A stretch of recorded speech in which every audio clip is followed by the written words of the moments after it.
नमस्कार, जनता टीवी देख रहे हैं आप और मैं हूं आपके साथ रितेश कुमार गौतम। और बात हो रही है पंचायत चुनाव के आज आ रहे नतीजों की। इससे जुड़ी एक बड़ी खबर आपको बता दें। दरअसल अंबाला जिला परिषद के नतीजे घोषित कर दिए गए हैं।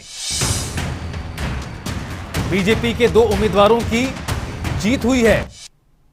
तो लगातार आपको नतीजे दिखा रहे हैं किस तरह से जिला परिषद पंचायत समितियों के जो नतीजे सामने आ रहे हैं वो आप तक पहुंचाने का काम यहां पर किया जा रहा है। आपको बता दें कि जिला परिषद पंचायत समितियों के जो चुनाव हैं 3 चरण में कराए गए थे और आज दिन है नतीजों का।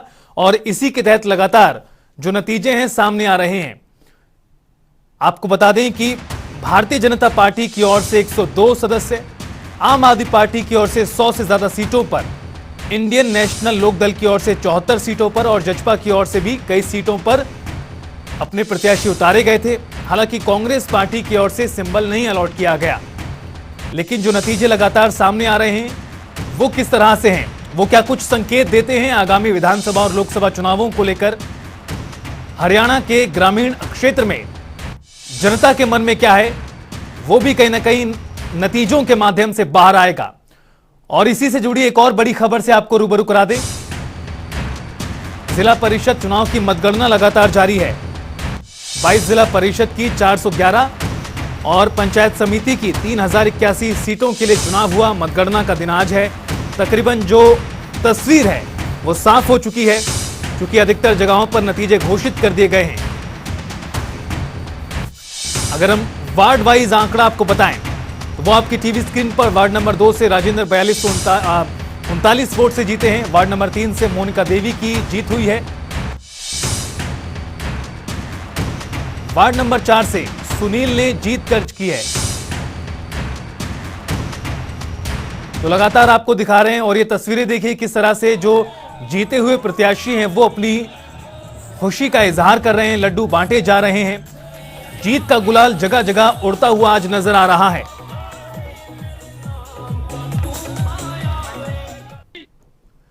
और नतीजों से ही जुड़ी एक और बड़ी खबर आपको बता दें। रेवाड़ी से बड़ी जानकारी। जिला परिषद के नतीजे घोषित कर दिए गए हैं। रेवाड़ी में भी वार्ड नंबर 14 से मनोज कुमार जीते हैं। जिला उपायुक्त ने सौंपा सर्टिफिकेट। तो देखिए जो सर्टिफिकेट की प्रक्रिया है वो भी अब कहीं ना कहीं शुरू होती नजर आ रही है, क्योंकि नतीजे तकरीबन अब सामने आ चुके हैं। हालांकि पुनः मतगणना कराने की अपील यहां पर जरूर की गई है। जिला परिषद के नतीजे घोषित हुए हैं। वार्ड नंबर 14 से मनोज कुमार की जीत हुई है।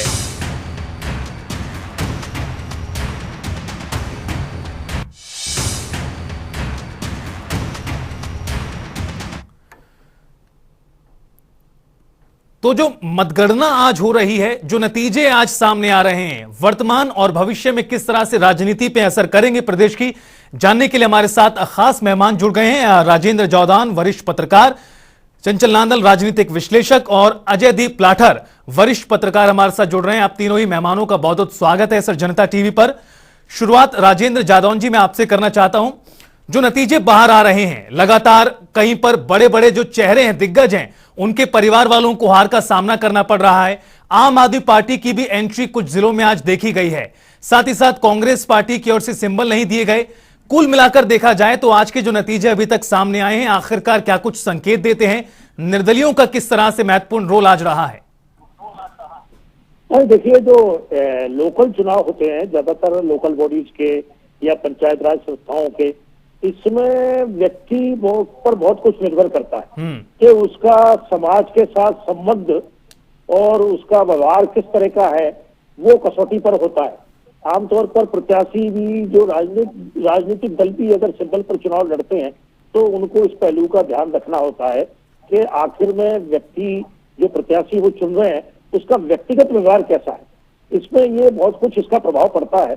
तो जो निर्दलीय है वो व्यक्तिगत व्यवहार के बूते पर चुनाव जीतते हैं। वो उनकी जो समाज के प्रति जो सेवाएं होती हैं, लोगों के साथ जो मेल जोल का जो व्यवहार बनता है और लोगों के प्रति जो एक मदद की भावना और सहायता की भावना लेकर वो चलते हैं, तो उस आधार पर वो चुनाव जीतते हैं। इसलिए निर्दलीयों को लोकल बॉडीज के और पंचायत राज संस्थाओं के चुनाव में काफी सफलता मिलती है। क्योंकि वहां दलीय बातें और दलीय सिद्धांत और दलीय जो रीति नीति है वो काफी कुछ जो है सेकंड नंबर पर चली जाती है, व्यक्ति का प्रभाव रहता है।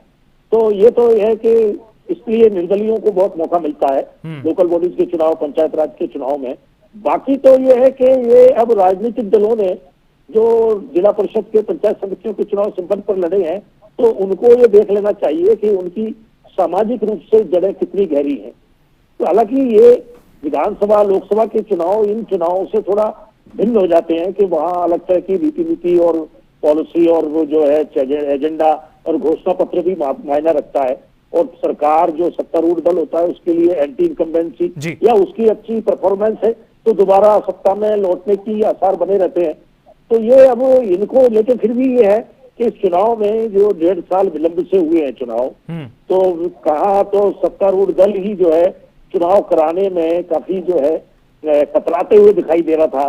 लेकिन अब चुनाव हुए हैं तो इसके जो रिजल्ट आए इसके आधार पर इनको अपना आकलन करना चाहिए कि आखिर में हमने जो सरकार, हमारी सरकार ने जो कामकाज किया है या जिन मुद्दों को लेकर विपक्ष संघर्ष करता रहा है उसका निचले स्तर पर कितना असर हुआ है, आम आदमी के बीच में क्या प्रभाव हुआ है, उसके आकलन का बहुत अच्छा मौका होता है ऐसे चुनाव का परिणाम।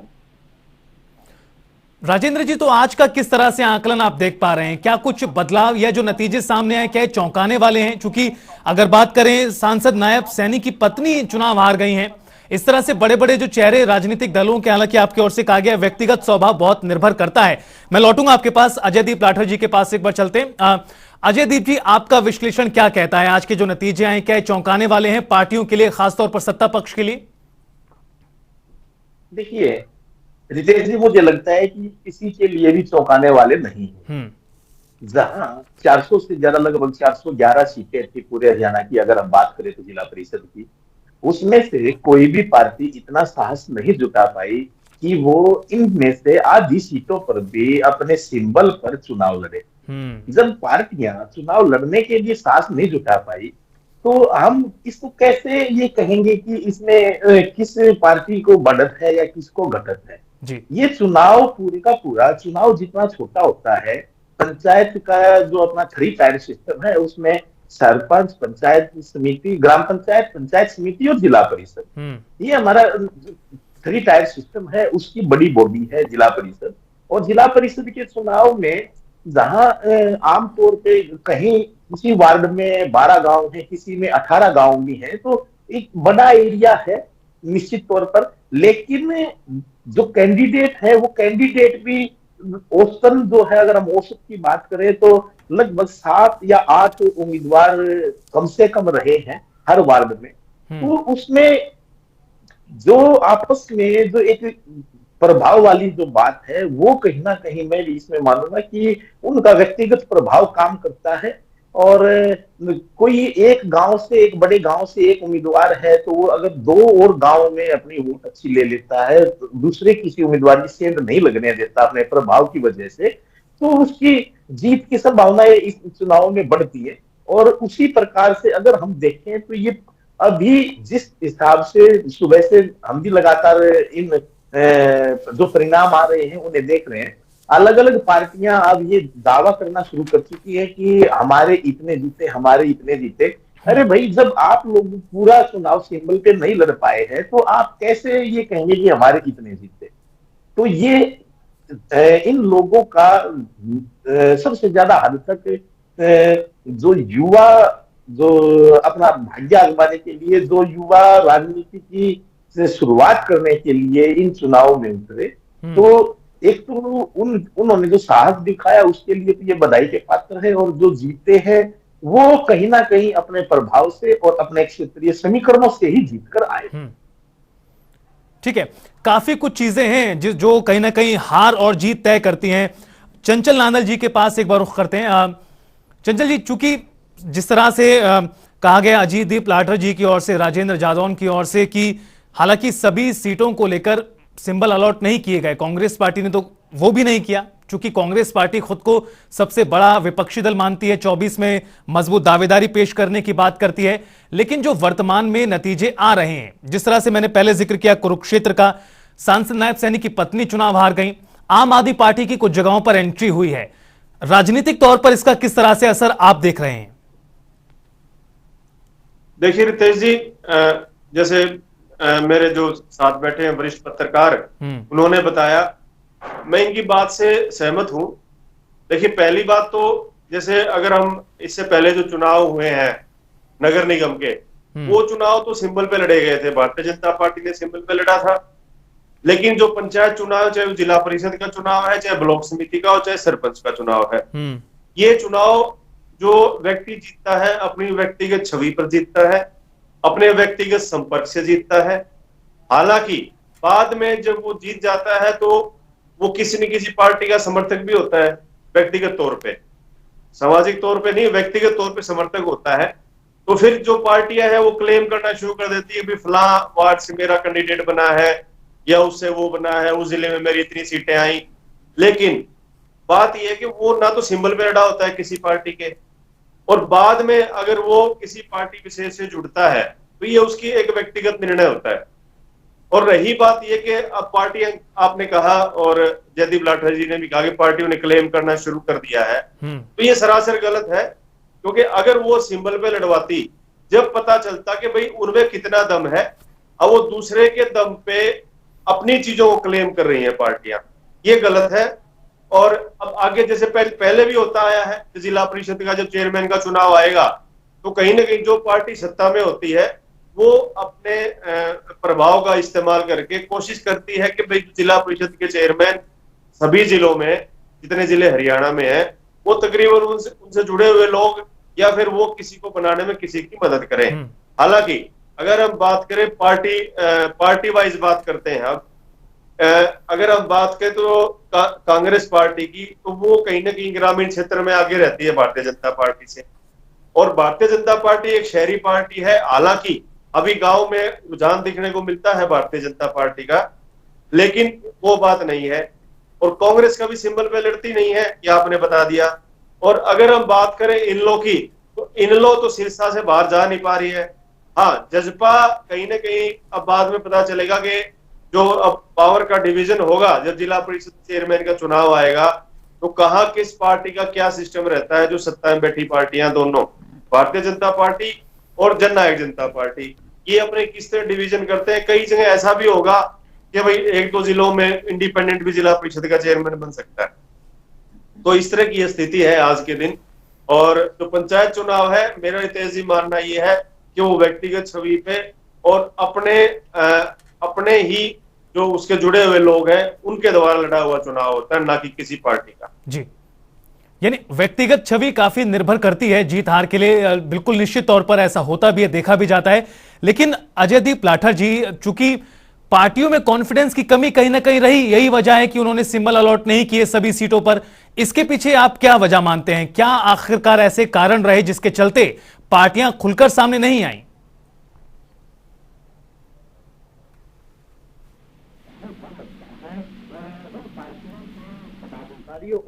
उन पार्टियों के कार्यकर्ताओं के बीच आपस की तनातनी, अगर देखा जाए तो पार्टियां कहीं ना कहीं एक फ्री हैंड पार्टियों ने इन चुनाव में देने की कोशिश की।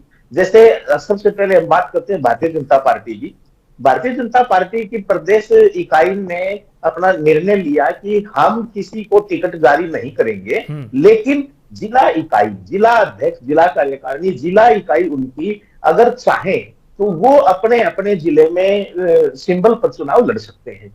तो उन्होंने उसी तरीके से कुछ जिलों में उन्होंने सिंबल पर चुनाव लड़ा। सभी जिलों में वो भी नहीं हिम्मत जुटा पाए, क्योंकि ये छोटा चुनाव होता है। इस छोटे चुनाव में एक ही पार्टी में जब टिकट मांगने वाले अगर 10 लोग या 20 लोग या 15 लोग हैं, तो टिकट तो केवल एक को मिलना है उस वार्ड के लिए। तो ऐसे में वो आपस में उनके अंदर नाराजगी ना बने, उस हिसाब से मेरा ये मानना है कि भारतीय जनता पार्टी ने टिकट जो है उनका जो फैसला है टिकट वितरण का इस बार जिला परिषद चुनाव का, वो केवल और केवल अपनी जिला इकाइयों पर छोड़ा। और दूसरी चीज, अगर इसमें एक चीज और हम एड ऑन करके देखें, तो जब प्रदेश में सरकार भारतीय जनता पार्टी की है, तो उन्हें पता है कि जो चेयरमैन बनने के इच्छुक होंगे और जो उनके नेताओं से संबंधित उनके करीबी होंगे, या जो पहले से भारतीय जनता पार्टी की विचारधारा के लोग हैं, तो उनको उन्होंने कहीं ना कहीं इशारा भी किया होगा, उनके लिए मेहनत भी कराई होगी। थोड़ी देर पहले आपने ही बताया था कि नायब सैनी की पत्नी आ गई है। आप देखिए कि नायब सैनी को परिवारवाद की मतलब क्या इसको परिवारवाद नहीं कहेंगे, उन्हें क्या जरूरत थी अपनी पत्नी को चुनाव लड़ाने की? कहीं ना कहीं उनके मन में यही था ना कि वो अपनी पत्नी को बाद में जो जिला परिषद की चेयरपर्सन बनवा देंगे। अब उनकी पत्नी आ रही है तो ये एक पार्टी की बदनामी नहीं है क्या? उनको उनको जरूरत ही नहीं थी वहां। वो किसी कार्यकर्ता को मौका देते, किसी कार्यकर्ता के हिस्से में जाती, चाहे वहां हार होती या जीत होती। अब दूसरी बात हम करते हैं कांग्रेस की। कांग्रेस के पास हरियाणा में एक संगठन नाम की कोई चीज नहीं है। केवल आपको भी पता है कि लगातार 2 प्रदेश अध्यक्ष के बाद तीसरे प्रदेश अध्यक्ष हैं जहां संगठन नहीं है। जिस पार्टी में संगठन नहीं हो वहां हर आदमी, उसका हर कार्यकर्ता, आज के दिन पार्टियों में खुद को कोई कार्यकर्ता नहीं बोलता, वो अपने आप को वरिष्ठ नेता कहलवाना पसंद करते हैं कि उन्हें वरिष्ठ नेता बोलकर संबोधित किया जाए। तो उस तारतम्य में कांग्रेस क्यों चाहेगी कि उसके कार्यकर्ताओं में या उसके उन नेताओं में आपस में जूतम पजार हो इन जिला परिषद या पंचायत समिति की टिकटों के लिए? तो इसी तरीके से बाकी अन्य पार्टियों का भी यही लगता है कि उन्होंने अपने कार्यकर्ताओं को एक फ्री हैंड देने की कोशिश की और अपनी कि भाई कल को हमारे बागी बन के वहां चुनाव ना लड़े उस चीज के ऊपर, क्योंकि जब ज्यादा बागी होंगे तो छोटा चुनाव है, बागी भी जब इसमें ज्यादा होंगे तो वो ना ऐसी नौबत आए, तो इसलिए इन पार्टियों ने ये फैसला लिया। हाँ, जैसा नांदुल जी ने कहा, इन चुनाव में सत्ता में जो भी पार्टी होती है जिस प्रदेश में भी, उसको एक एज जरूर रहता है कि ये सारे के सारे, अब आप देखेंगे कि अगले शायद 24 घंटे के अंदर अंदर ये लोग कोई चंडीगढ़ या कोई जो सत्ता के हरियाणा में सत्ता के केंद्र हैं वहां इन लोगों का जाना शुरू हो जाएगा और अपनी अपनी दावेदारियां अपने अपने नेताओं के मार्फत ये पेश करेंगे और उसमें बाकायदा इस चीज का भी ये कहीं ना कहीं दिखाने की कोशिश करेंगे कि देखिए जनाब, हम हमारी पार्टी के अगर 6 आए हैं हमारे गुट के, तो ये 6 हम अपने साथ लेकर आए हैं। मतलब वो अपनी दावेदारियां करने के लिए वो जोड़ तोड़ वो सारी चीजें अभी होंगी। और आप ये मतलब करीब हम हो सकता है हम अगले कुछ दिन में ये एकदम क्लियर हो जाए कि पता लगे कि एक मतलब सरकार की ओर से या भारतीय जनता पार्टी की ओर से ये क्लेम किया जाए कि ये सारे के सारे जो 22 के 22 चेयरमैन हैं वो भारतीय जनता पार्टी के बने हैं या भारतीय जनता पार्टी जसपा के गठबंधन के बने हैं। मतलब ये यहां तक संभव है, मुझे लगता है ये क्लेम जरूर किया जाएगा। जी ठीक है, मैं एक बार राजेंद्र जादौन जी के पास जाऊं उससे पहले चंचल जी कुछ कहना चाहते हैं। जी सर। रितेश जी, मैं ये कहना चाह रहा था कि जो चुनाव है इसके बाद इसमें देखिए हिंसा भी बड़े लेवल पे हुई है और मैं एक आपके चैनल से भी और एक ही बात मैं रखना चाहता हूं कि जो इसमें सरकार को ध्यान देना चाहिए कि बड़े लेवल पे जो है गांव में शराब बांटी गई है, पैसा बांटा गया है, धनबल का प्रयोग हुआ है।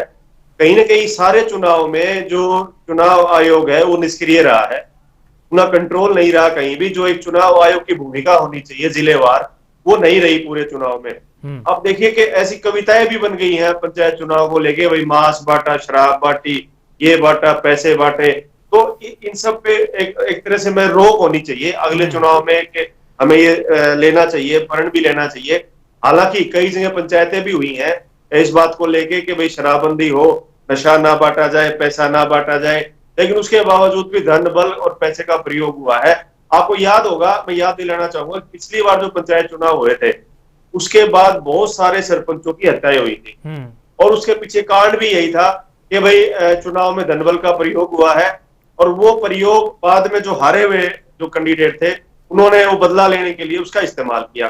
तो कहीं ना कहीं मैं चाहता हूं कि जब बात चुनाव पंचायत की चल रही है तो इसमें यह बात भी रखी जाए। बिल्कुल, चुनाव निष्पक्ष होने चाहिए, बिना किसी दबाव के होने चाहिए, यही सबसे ज्यादा महत्वपूर्ण होता है। लेकिन राजेंद्र जादौन जी, जिस तरह से कुछ सीटें काफी ज्यादा महत्वपूर्ण हो गई थी, हॉट सीट जिसे कहा जाए तो गलत नहीं होगा, जिस तरह से सांसद नायब सैनी की पत्नी वाली सीट हो या फिर वार्ड नंबर 6 सिरसा का, जहां से कर्ण चौटाला जीते हैं चुनाव, तमाम चीजें काफी महत्वपूर्ण रोल अदा करती हैं वर्तमान राजनीति में भी, भविष्य की राजनीति में भी।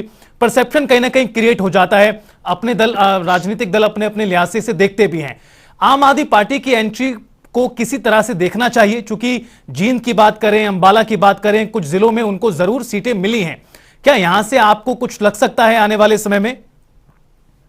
नहीं, देखिए ऐसा है कि आम आदमी पार्टी तो अभी अपनी जमीन तैयार करने की कोशिश कर रही है। अब उसके लिए जो अभी तो हरियाणा की भूमि, हरियाणा में तो बहुत उपज होती है, बड़ी पैदावार होती है, बड़ा धान का उत्पादक प्रदेश है जी। लेकिन आम आदमी पार्टी के लिए राजनीतिक रूप से हरियाणा की जमीन अभी बंजर है। उन्होंने जो है निकाय चुनाव में भी कुछ सीटें जीत ली थी, लेकिन इसके बाद आदमपुर में क्या हुआ जी, आपको पता ही है कि वो लिमिटेड, वो जमानत भी नहीं बचा पाए उनके कैंडिडेट, जबकि उनका तो बड़ा नाम बताया जाता था सत्येंद्र सिंह का, तो उनकी व्यक्तिगत छवि भी बताई जा रही थी और वहाँ कोई राजनीतिक प्रभाव, इसमें आम आदमी पार्टी का भी प्रभाव, और अपने दिल्ली के मुख्यमंत्री जो पूरे देश में ही अपना स्कूल और हॉस्पिटल का मॉडल लेके घूम रहे, पर वहाँ हरियाणा में कोई खरीदने को तैयार नहीं है उनके मॉडल को। तो ये अब कुछ सीटें मिल गई तो ये व्यक्तिगत प्रभाव ज्यादा है, बजाय झाड़ू के चुनाव चिन्ह के वो व्यक्तित्व का ही प्रभाव है। वो सीटें मिल गई, लेकिन उससे कितनी वो जमीन तैयार करता पाएंगे, ये तो आदमपुर में आपने देख ही लिया कि चूंकि निकाय चुनाव में उनको सीटें मिल गई थी, लेकिन आदमपुर के उपचुनाव में वो फिर कुछ ऐसा कुछ प्रदर्शन ही नहीं कर पाए जिससे कहा जा सके कि वो कुछ और आगे बढ़ रहे हैं, कुछ माइलेज मिला है। तो ये है, हॉट सीटें तो इसलिए हो गई कि वो प्रभावशाली, अब सांसद नायब सैनी की पत्नी है तो स्वाभाविक है कि नायब सैनी का नाम और हॉट सीट हो गई, लेकिन हॉट सीट तो और भी फेल हो गई। जैसे सरदार निशांत सिंह के बेटे हार गए चुनाव, वो सत्तारूढ़ गठबंधन से जुड़े हुए हैं, और अपने जो राज्य मंत्री है जेजेपी कोटे से, उनकी चाची हार गई। तो ये जो है ना, इस तरह के कुछ जो बड़े परिवार, बड़े नेता से जुड़े हुए जो लोग चुनाव लड़ रहे थे वो हॉट सीट हो गए, और हॉट सीट फेल हो गई, वो चुनाव हार गए। तो ये है कि अभी उनको देख लेना चाहिए आईने में अपनी तस्वीर, इस चुनाव परिणाम के आईने में भी कुछ अपनी उनकी तस्वीर देखना चाहिए कि वो निचले लेवल तक क्या काम कर पा रहे हैं, ये देखने की जरूरत है। नहीं, ये बातें हवाई होकर रह जाती हैं और पता नहीं जो आम आदमी तक उसका रिजल्ट नहीं पहुंचता, और आम आदमी में एक नाराजगी बनी रहती है। अब ये भी है कि आप देखिए कि कांग्रेस ने सिंबल पर चुनाव नहीं लड़ा, इसके बावजूद सत्तारूढ़ गठबंधन सिंबल पर चुनाव लड़ने की हिम्मत नहीं जता सका, जबकि उसके सामने कोई मजबूत अपोनेंट ही नहीं था अगर देखा जाए। लेकिन वो उनके अपने राजनीतिक कारण हो सकते हैं, उनको लगा होगा कि भी पंचायत चुनाव में जो जेजेपी उनके साथ गठबंधन में भागीदार है, उनके साथ सीटों का बंटवारा करना पड़ेगा, फिर उनको समर्थन भी देना पड़ेगा, तो उनको लगता होगा कि ये मजबूत हो जाएगी पार्टी, आगे बढ़ जाएगी। तो ये भी चिंता हो सकती ना उनकी, भारतीय जनता पार्टी की। वो तो ये तो चाहते ना कि समर्थन मिलता रहे लेकिन पार्टी मजबूत ना हो, कहीं बटवृक्ष बन गई तो फिर क्या होगा। तो ये बहुत सारे सियासी कारण अंदरूनी होते हैं जो प्रकट नहीं होते सामने, लेकिन अंदरूनी कई बातें रहती हैं।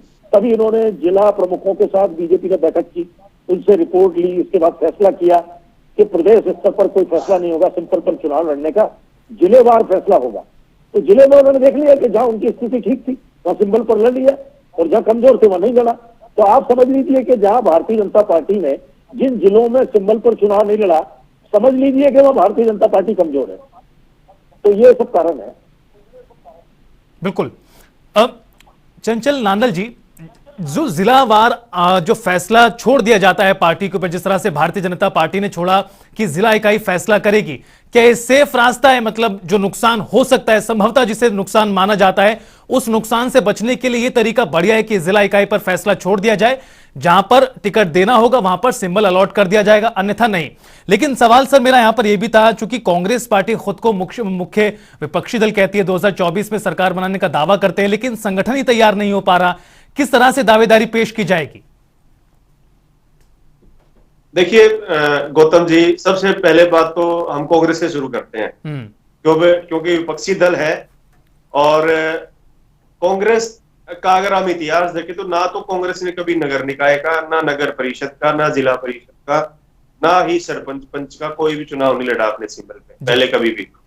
हाँ, आने वाले वक्त में क्या हो सकता है कि चीजें वक्त के अनुसार बदलती ही रहती हैं, तो आने वाले वक्त में क्या होगा ये कह नहीं सकते। अगर हम बात करें भारतीय जनता पार्टी की, तो भारतीय जनता पार्टी ने जो नगर निकाय, नगर निगम और पालिकाओं के चुनाव सिंबल पे लड़े हैं। लेकिन जिला परिषद कभी नहीं लड़ा, क्योंकि जिला परिषद जो ग्रामीण क्षेत्र में पड़ता है, तो ग्रामीण क्षेत्र में अगर हम इतिहास उठा के देखें तो भारतीय जनता पार्टी एक शहरी पार्टी रही है, ग्रामीण पार्टी नहीं रही। हाँ, हालांकि मैं पिछले 2-3 चुनाव हुए हैं, जैसे ऐलानाबाद हुआ है, आपका बड़ौदा चुनाव हुआ है, आपका ये जो अभी आदमपुर चुनाव हुआ है, इन तीनों चुनाव में अगर हम बात करें तो ऐलानाबाद बिल्कुल ग्रामीण क्षेत्र है, बड़ौदा बिल्कुल ग्रामीण क्षेत्र है, और आदमपुर को भी हम कहेंगे अभी ग्रामीण क्षेत्र ही है। तो आदमपुर की जीत को हम अलग करते हैं क्योंकि वहां कुलदीप बिश्नोई का अपना असर था और कुलदीप बिश्नोई की सीट थी वो। और बाकी 2 सीटों पे जो हार जीत का अंतर रहा है, ग्रामीण क्षेत्र होते हुए हार जीत का अंतर एक जगह 9,000 रहा है बड़ौदा में, और दूसरी जगह अगर हम बात करें ऐलानाबाद की, वहां 7-8 हजार रहा है। तो एक तरह से भारतीय जनता पार्टी कहीं न कहीं गांव में घुसती नजर आ रही है। लेकिन ये चुनाव छोटा है, और जैसे कि लाठे साहब ने भी कही एक बात के भाई अगर 10 टिकट मांगने वाले हैं तो अगर एक को टिकट दे दी 9 लोग नाराज हो जाएंगे, और उनके साथ भी फॉलोइंग है 200, 300, 400 आदमियों की, तो फिर वो एक तरह से पार्टी में एक अलग जाता है कि वो नुकसान होता है छोटे स्तर पे। और अगर हम बात करें जो आम आदमी पार्टी है, तो आम आदमी पार्टी अभी मेरे वरिष्ठ पत्रकार हैं राजेंद्र जी, इन्होंने ही बताया कि अभी क्या हालात हुए वहां पे जी। जो कैंडिडेट अगर वो आम आदमी पार्टी के सिंबल पे आदमपुर से अगर चुनाव नहीं लड़ता और इंडिपेंडेंट लड़ता तो उसकी 10,000 वोट आ जाती, लेकिन आम आदमी पार्टी सिंबल पे तो सरपंच जितनी वोट नहीं आई उसकी जी। तो ठीक है चंचल जी, मैं लौटूंगा आपके पास। फिलहाल वक्त एक ब्रेक का है, आप तीनों खास मेहमान बने रहिए हमारे साथ, लगातार ये चर्चा जारी है, लौटेंगे जल्द, हाजिर होंगे। ब्रेक के बाद एक बार फिर आप सभी का स्वागत है। मतगणना का दिन है आज, जिला परिषद पंचायत समितियों के लिए मतगणना लगातार हो रही है, और जो नतीजे सामने आ रहे हैं उसको लेकर हम चर्चा भी लगातार कर रहे हैं। अजयदीप लाठर जी हमारे साथ हैं, चंचल नांदल जी और राजेंद्र जादौन जी वरिष्ठ पत्रकार के तौर पर हमारे साथ लगातार जुड़े हुए हैं। चर्चा की शुरुआत करें उससे पहले एक बड़ी जानकारी सामने आ रही है, उससे आपको रूबरू करा दें। जिला परिषद के नतीजे अंबाला से सामने आ रहे हैं। वार्ड नंबर 1 से राकेश चोयल जीते हैं। वार्ड नंबर 2 से पूजा भाल की जीत हुई है। तो किस तरह वार्ड वाइज जो आंकड़ा अब लगातार सामने आ रहा है, जो नतीजे सामने आ रहे हैं, उससे भी आपको रूबरू करा दें। वार्ड नंबर 4 से सीमा रानी जीती हैं। तो तमाम जिला परिषदों की ओर से जो नतीजे अब सामने आ रहे हैं वो आपको बता रहे हैं, और इन नतीजों का किस तरह से आने वाले समय में राजनीति में फर्क पड़ेगा, असर पड़ेगा, उसको भी लगातार हम समझने का प्रयास कर रहे हैं। 3 खास मेहमान हमारे साथ लगातार बने हुए हैं। अजयदीप लाठर जी के पास मैं जाना चाहता हूं। सर, कांग्रेस पार्टी का जिक्र हुआ, आम आदमी पार्टी का भी जिक्र हुआ, सत्ता पक्ष की बात भी हुई, इंडियन नेशनल लोकदल, चूंकि अब जिस तरह से अभय चौटाला विधायक हैं, अब उनके बेटे जिस तरह से चुनाव जीते हैं जिला परिषद का, इंडियन नेशनल लोकदल के लिए आप क्या कुछ संभावनाएं, इन जो चुनाव अभी हुए हैं, जो नतीजे आ जा रहे हैं, उससे भविष्य की राजनीति में किस तरह का फर्क पड़ सकता है? देखिए, करण चौटाला दूसरी बार पार्षद चुनकर आए। पिछली टर्म में भी वो जिला परिषद के सदस्य थे, और अब ऐसी चौटाला ने भी अपने राजनीतिक करियर की शुरुआत जिला परिषद के चुनाव से की थी, और वो सिरसा जिला परिषद के चेयरमैन भी रहे जी। तो ये अपने मतलब मैं ये मानूंगा कि जिस तरीके से इंडियन नेशनल लोकदल के पास सिर्फ एक विधायक है पूरे हरियाणा में, उसमें कहीं ना कहीं एक साहस तो उन्होंने दिखाया कि वो लगातार खराब हो रही, उनके लिए खराब जो पिच, मैं यही कहूंगा कि जैसे क्रिकेट की पिच खराब होती है, तो उनके लिए राजनीतिक पिच जो लगातार खराब होती जा रही थी, तो उसमें कहीं ना कहीं एक हिम्मत उन्होंने जरूर दिखाई कि अपने बेटे को मैदान में उतारा, और उसके बाद वो एकदम हॉट सीट कि किस तरीके से परिवार के लोग भी आमने सामने, और वो सारी चीजें, और बाद में रणजीत चौटाला जी के बेटे का नामांकन वहां रद्द होता है, तो वो कहीं ना कहीं अब उन्होंने जो अभी जो हमारे पास जो सूचना आई है वो ये है कि 10 के आसपास इनेलो समर्थित वहां जीत कर आए। तो ये अगर वो अपने बेटे को वहां जिला परिषद चेयरमैन बनाने में कामयाब रहते हैं, तो ये उनके लिए एक बड़ी, उनकी पार्टी के लिए कम से कम उनके गृह जिले में एक संजीवनी का काम तो जरूर करेगी। लेकिन जिस तरीके से उन्होंने सिरसा में ये चुनाव लड़ा है जिला परिषद का, जितनी प्रचार और जिस मेहनत से वहां लड़ा है, अगर वो अपनी पार्टी को दोबारा से लोगों के बीच में मजबूत करना चाहते थे, तो मेरा मानना है कि बिल्कुल उसी सिरसा वाले पैटर्न पर उन्हें हरियाणा के बाकी 21 जिलों में भी चुनाव लड़ने का साहस दिखाना चाहिए था और हिम्मत जुटानी चाहिए थी कि उसी तरीके से छोटा चुनाव है, छोटे चुनाव में ज्यादा से ज्यादा उनके अगर कार्यकर्ता जीत के आते तो वो कल को उनके लिए एक टिकटाथी की लाइन बनती 90 के 90 विधानसभा क्षेत्रों में। वो कहीं ना कहीं उनका, देखिए, एक पार्षद बनने के बाद कम से कम उनका एक राजनीतिक कैरियर की शुरुआत तो हुई। उनके पीछे जो पार्षद चुन के आया है तो उसके पीछे कम से कम आप ये तो कह सकते हैं कि उसके पीछे 2000, 3000 या 5000 कुछ तो लोग हैं जो वो लेके आया है। तो वो एक उनके पास टिकटार्थियों की एक लाइन खड़ी होती और उन्हें शायद मतलब कुछ आगे जाके गेम जरूर होता, लेकिन उतनी मेहनत उनकी पार्टी के नेता बाकी प्रदेश में शायद नहीं कर पाए। कम से कम इस मामले में तो मेरा यही मानना है।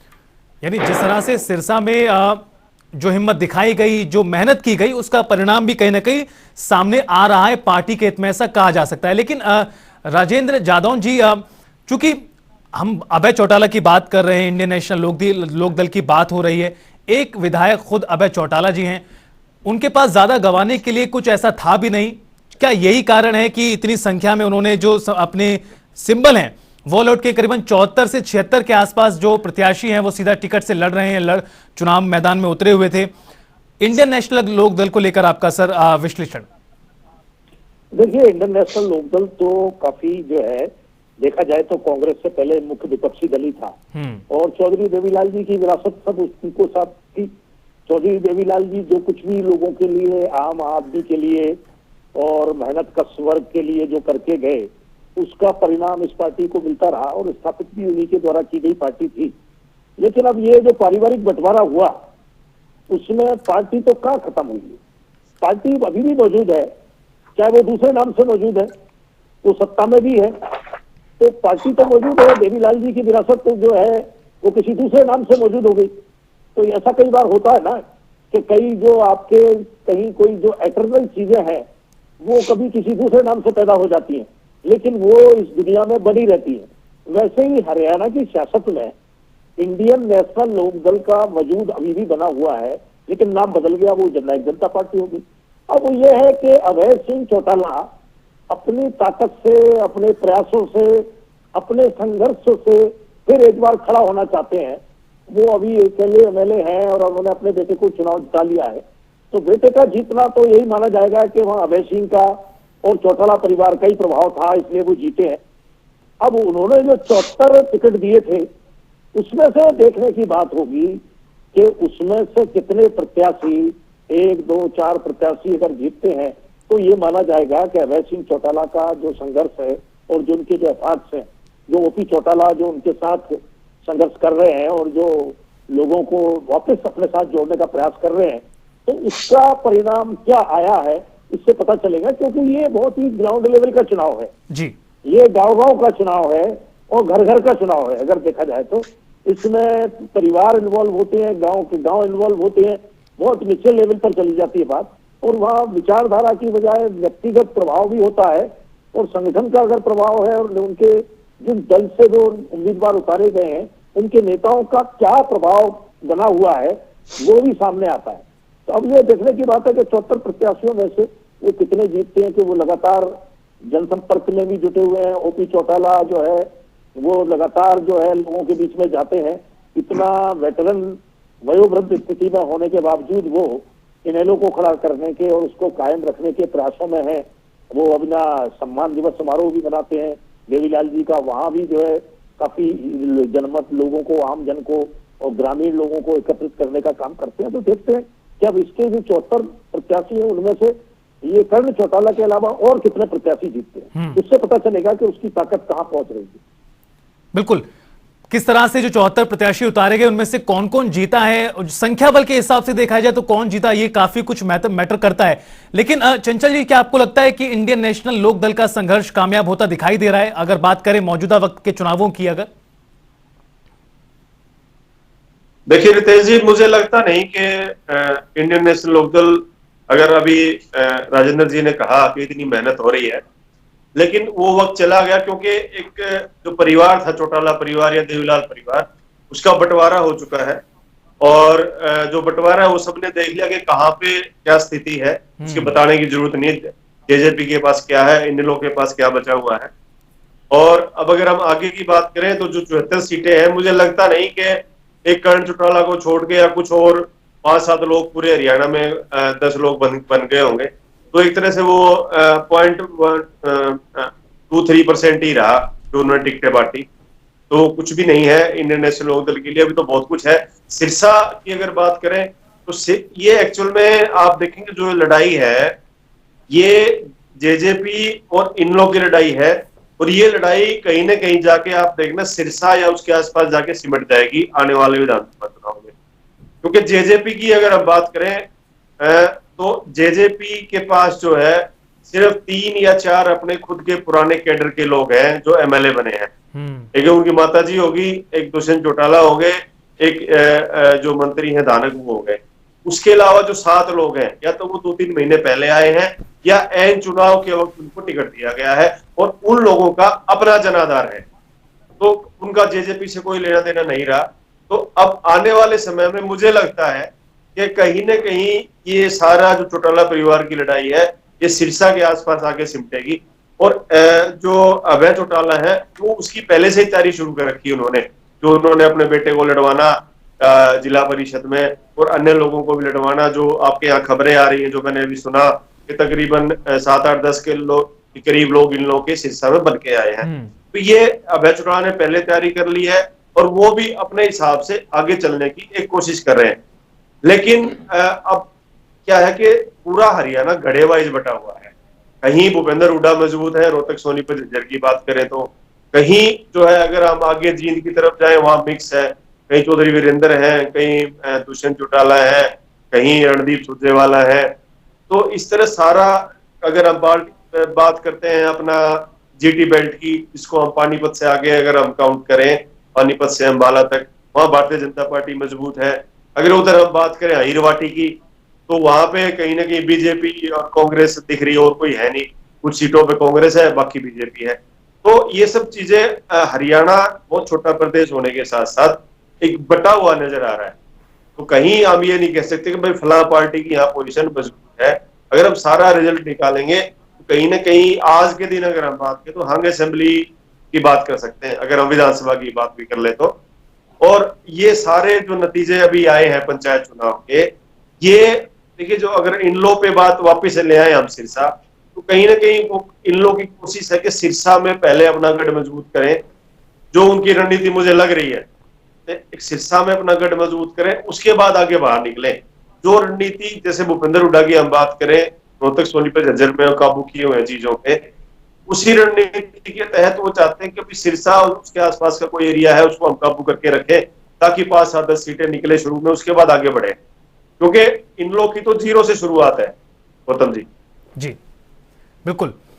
लेकिन अजयदीप लाठर जी, चूंकि कांग्रेस पार्टी ने सिंबल ही अलॉट नहीं किए, क्या माना जा सकता था ये मुकाबले और भी ज्यादा दिलचस्प हो सकते थे आने वाले वक्त की राजनीति के लिहाज से? हालांकि जिस तरह से चंचल जी ने बताया कि कांग्रेस पार्टी ने नहीं लड़ा है चुनाव, लेकिन वर्तमान की जो बदलती परिस्थितियां हैं, जिसमें आम आदमी पार्टी भी टक्कर देने का प्रयास कर रही है, आदमपुर का इलेक्शन भी लड़ा गया, उससे पहले स्थानीय चुनाव लड़े गए, अब ग्रामीण क्षेत्र के चुनाव आम आदमी पार्टी लड़ रही है, इनेलो भी टक्कर देने का प्रयास कर रही है। आपको नहीं लगता कि वर्तमान राजनीति के लिहाज से चीजें बदलनी चाहिए? अगर कांग्रेस पार्टी भी मैदान में उतरती टिकटों के साथ तो मुकाबला और भी ज्यादा दिलचस्प हो सकता था। बिल्कुल होता, निश्चित तौर पर होता। कम से कम कांग्रेस को भी पता लगता है कि उसके यहाँ टिकटार्थी कितने हैं, टिकट मांगने के लिए आवेदन करने वाले लोग कितने हैं जी।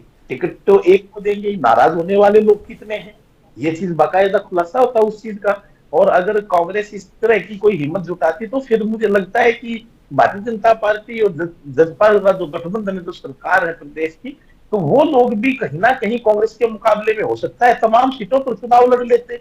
लेकिन ये इन इन चीजों में हम अगर और मगर लगा के ही बात कर सकते हैं। कांग्रेस ने सीधे तौर पर यह बोल दिया कि हम इन चुनाव में सिंबल पर नहीं जाएंगे। अगर अगर वो सिंबल पर चले भी जाते तो बगैर संगठन उनके जो कार्यकर्ता है या टिकट के लिए जो आवेदन करने वाले जो लोग थे वो आवेदन कहां करते, किसके पास करते। अगर वो केवल एक प्रदेश अध्यक्ष को आवेदन करें तो एक प्रदेश अध्यक्ष या प्रदेश अध्यक्ष की टीम के जो 5-7 लोग हैं, या फिर उधर से बात करें तो भूपेंद्र सिंह हुड्डा या उनके बेटे जितेंद्र हुड्डा, मतलब 2 लोग वो और एक प्रदेश अध्यक्ष, इन 3 लोगों के पास आवेदन कैसे पहुंचते। रणदीप सुरजेवाला के समर्थकों को कौन टिकट देता, कुमारी शैलजा के समर्थकों को कौन टिकट देता, श्रुति चौधरी के समर्थकों को कौन टिकट देता।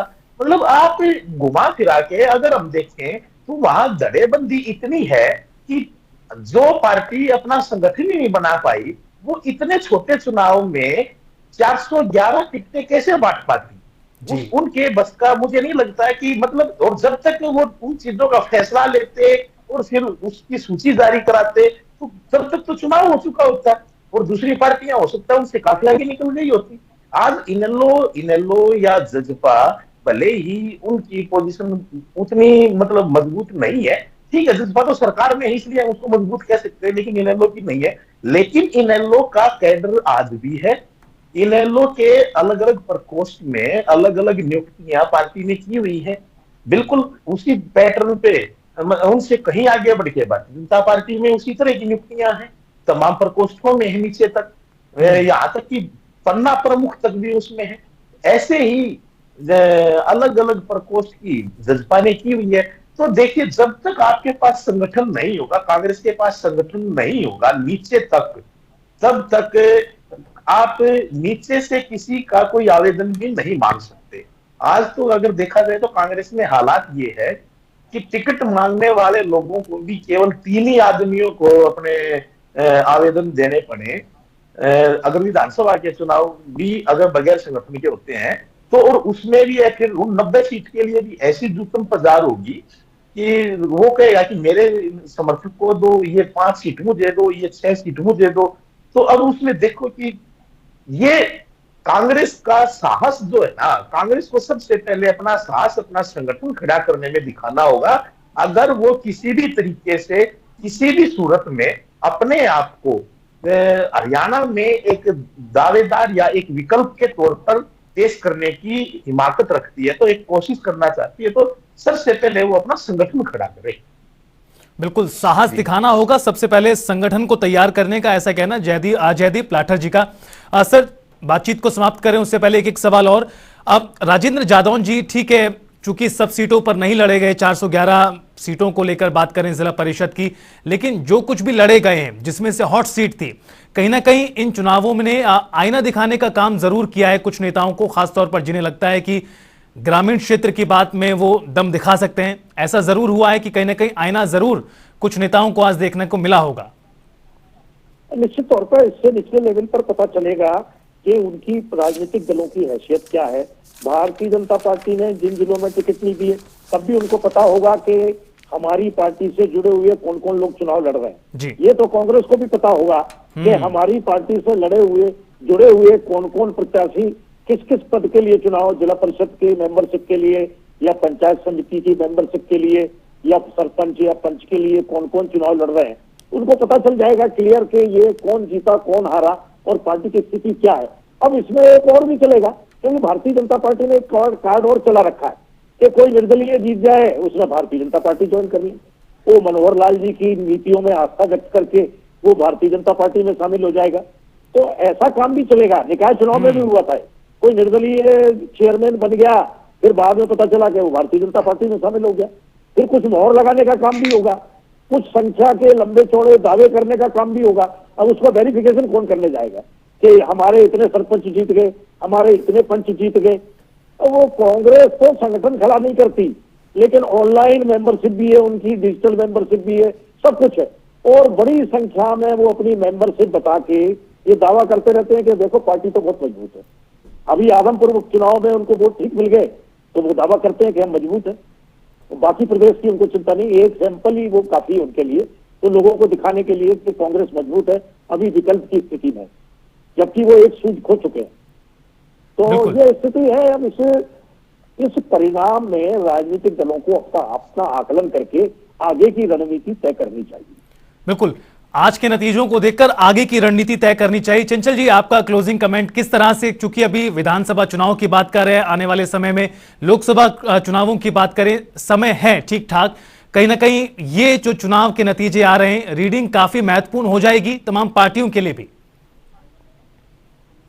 देखिए, बिल्कुल जो राजेंद्र जी ने बात कही कि हर जो पॉलिटिकल पार्टी का नेता है जिलेवार, उसको ये पता है कि कौन व्यक्ति किस पार्टी से जुड़ा हुआ है, उनकी पार्टी से कौन जुड़ा हुआ है।